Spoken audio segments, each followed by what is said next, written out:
Hi, welcome to the Shed. My name is Mr. H, and I'm going to show you how to create the hook to Blinding Lights by The Weeknd using Soundtrap. So let's look at it and listen to it. Here we go.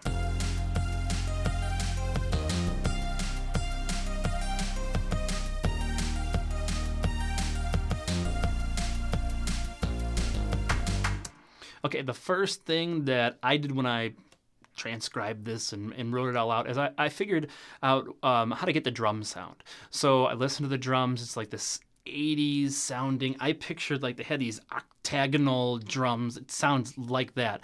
So I went through the sound library and I tried to find the drum sound that matched the most. And we could just look at the drum part here and figure out what's going on. So this is beat 1, beat 2, beat 3, beat 4. That's really similar to the second measure, except the kick is on 3 and the and of 3. So if I go to play it, I'll play it at tempo. And I'll slow it down and start counting with it. 1, 2, 3, 4, 1 and 2 and 3 and 4 and 1 and 2 and 3 and 4 and 1 and 2 and 3 and 4. And so this is, a multi-measure drum groove, and the thing that separates it from just straight ahead playing this basic rock groove over and over again is you have 3 and then the and of 3 in that second measure. So it's a really simple pattern, but very effective. And this is a retro. This whole album was like retro 80s style. I feel like I need sunglasses and like laser beams and stuff. It's trying to get that sound, and it has one of my favorite things in the world. It's an alteration of the double clap. Normally the double clap happens on the and of 3 and beat 4 over a certain amount of measures. So you might have I'm going to just play through it and I'll tell you when the double clap normally happens. So here is my switcher ran out of batteries. All right, here is my regular pattern here. I'll tell you when the clap happens. Clap, clap. That's when the clap happens. That's when the double clap would happen. Except in this, it's a little different. It's in the 8th measure. There's a clap on the and of 3 and the and of 4. And the way I did it, I just used the same drum machine for that clap. So where is it here? There's the sound. What I did was I just added a heck ton of reverb. So I just pulled the reverb up to get that sound. What I should do is I should make it a little brighter too, but whatever. So if we listen to just the drums together, so I'm going to solo these out. I'll go a little farther. Hear that and of 3 and the and of 4. It's syncopated. Syncopation is fun. Sorry, I'm trying to get to my switcher. Ran out of juice. Okay. Anyway, so let's go back into here and let's dig into this bass line. This bass line is funky. I love it. So let's listen to the bass line totally by itself.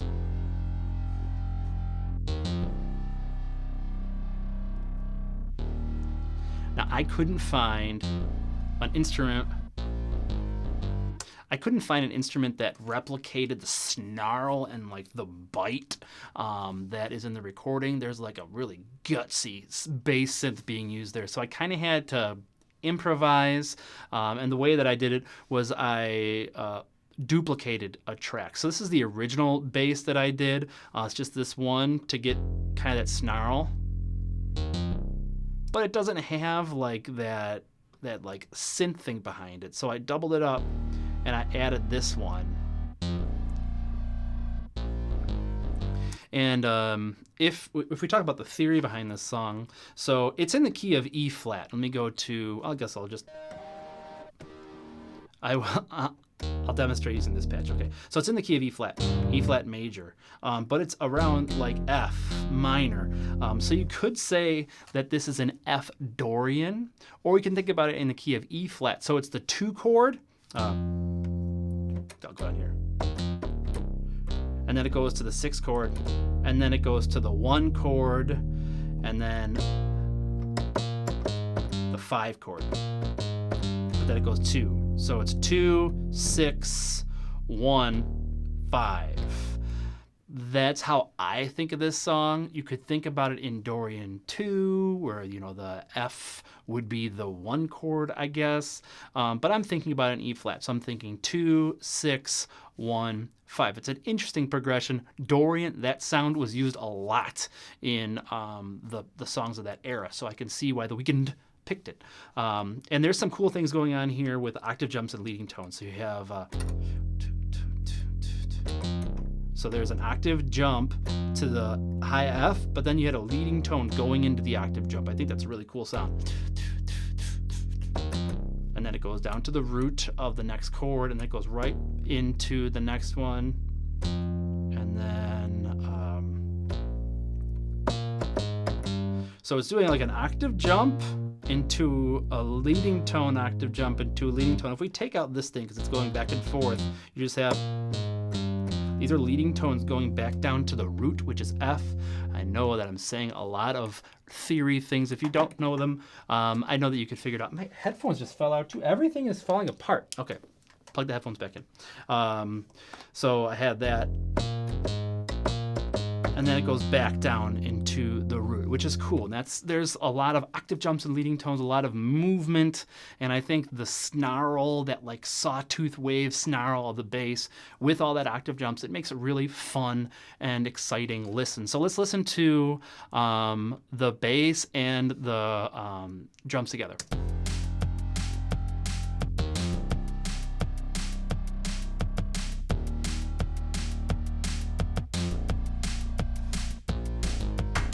Okay, so let's talk about the pad, what's going on behind that, the harmony.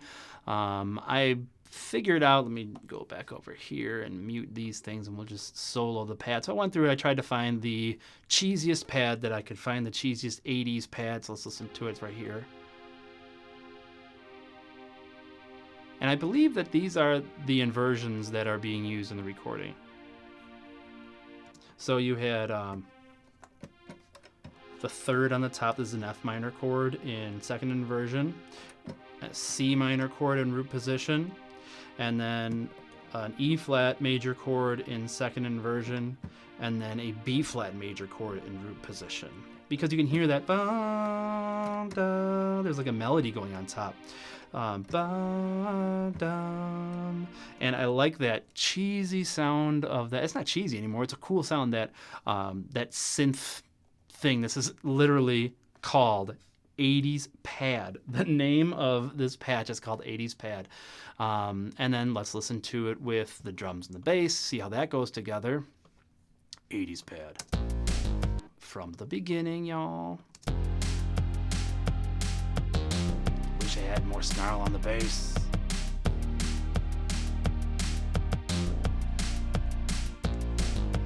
Okay, so now let's talk about the melody. I won't go into the notes because there's a note that's missing for the challenge. I just want to get into the sound, and I'll do a couple of the notes. Now, this is, again, you could think about an E flat major, you could think about an F Dorian.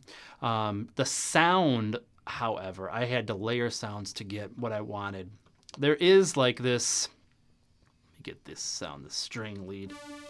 There's like a buzz, but this one doesn't have like a really crisp attack. So when I'm playing this, there's no crisp attack here.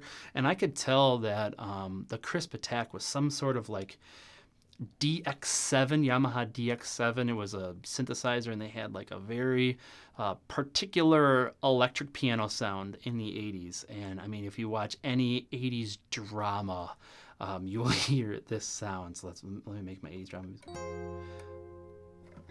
Will we know if Jack survives his operation? I don't know.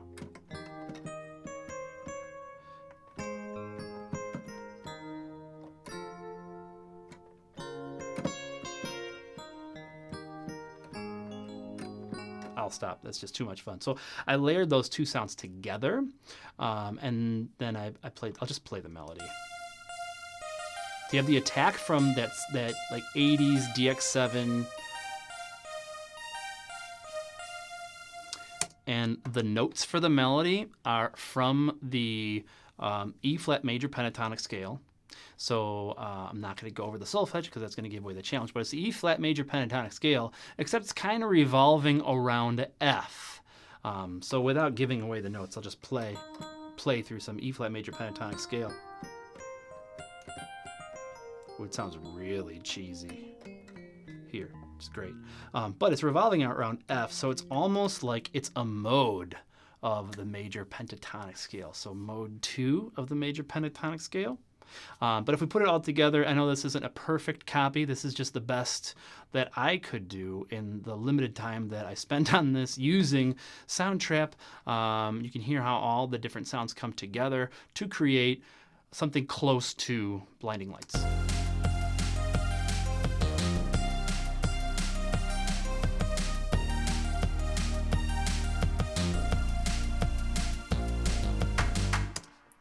All right, I hope you enjoyed that.